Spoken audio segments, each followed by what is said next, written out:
Next on the list, we have another suburbanite, Brenda Thompson from the Scarborough Transit Action. Okay, in Scarborough last July, we had a series of meetings organized by a group called Scarborough Civic Action Network. And those meetings were in response to what we saw as being the budget cuts that were going to be coming down the line. And people were asked, what services they felt were really important in Scarborough. And public transit was definitely something that people felt was not as good as it could be, and also that it was under threat from budget cuts. So Scarborough Transit Action formed out of those series of meetings.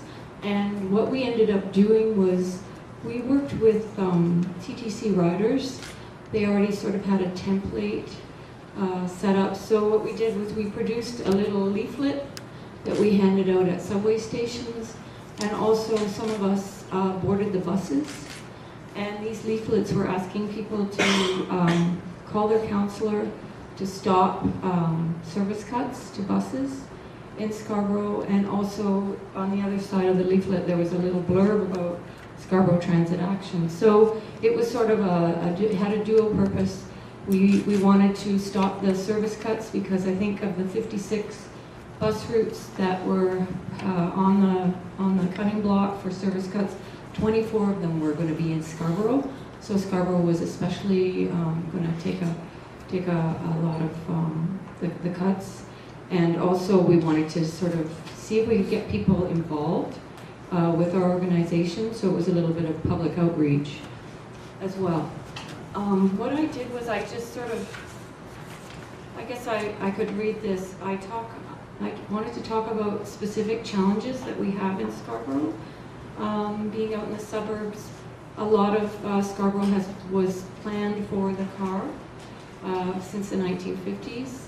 And so the transit system that we have in existence right now is heavily dependent on buses.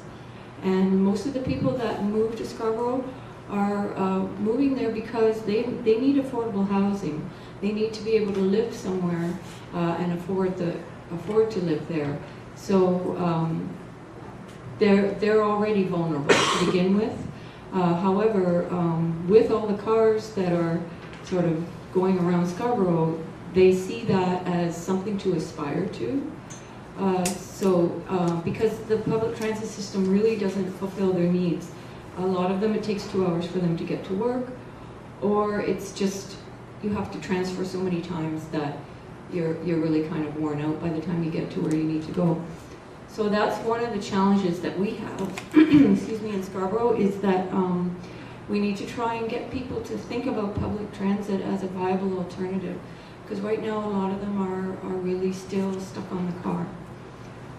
The other problem is that the provincial funding has been not forthcoming, and so we haven't had the infrastructure that we need for about 17 years now. And we're also being faced with this austerity agenda, which is telling us that we don't deserve to have anything more than what we have already, and what we have will be taken away. So we don't feel that that's the way things need to be. We feel very strongly that the province and the federal government need to start investing in public transit infrastructure.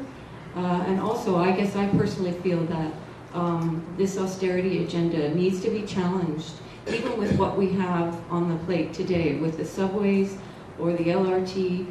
Both of those are still kind of in reaction to this idea that we can't afford all the public transit that we need.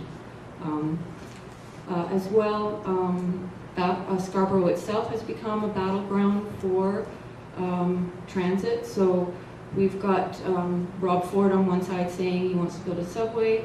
Then we have the Transit City Plan, which is looking at an LRT. Both of those options have pluses and minuses. And I guess our feeling is that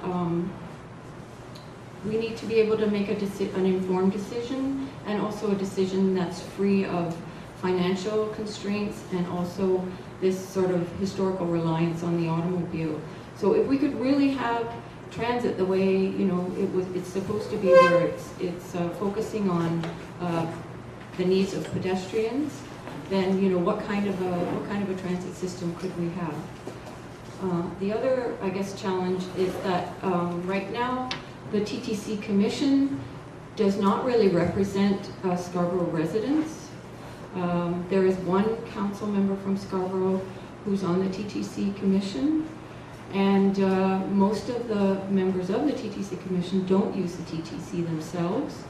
So they're not really responsive to transit users, and also they don't seem to feel there's any problem with cutting service.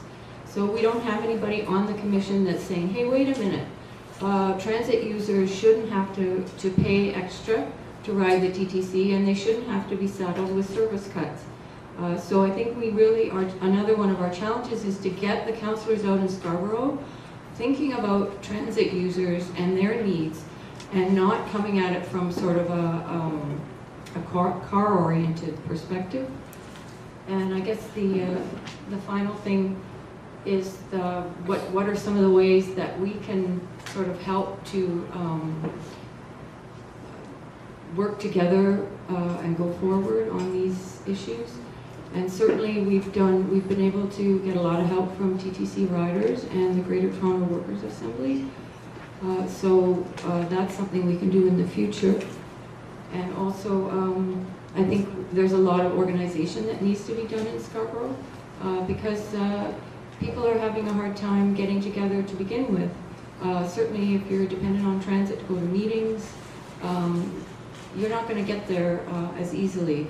So right now, I think for us, the goal is probably to take advantage of what organizations are out there, some of the other community and housing organizations, some of the labor unions and other social organizations, trying to tap into those areas and see if we can work together to try and get a sense of community and also embracing public transit as an option.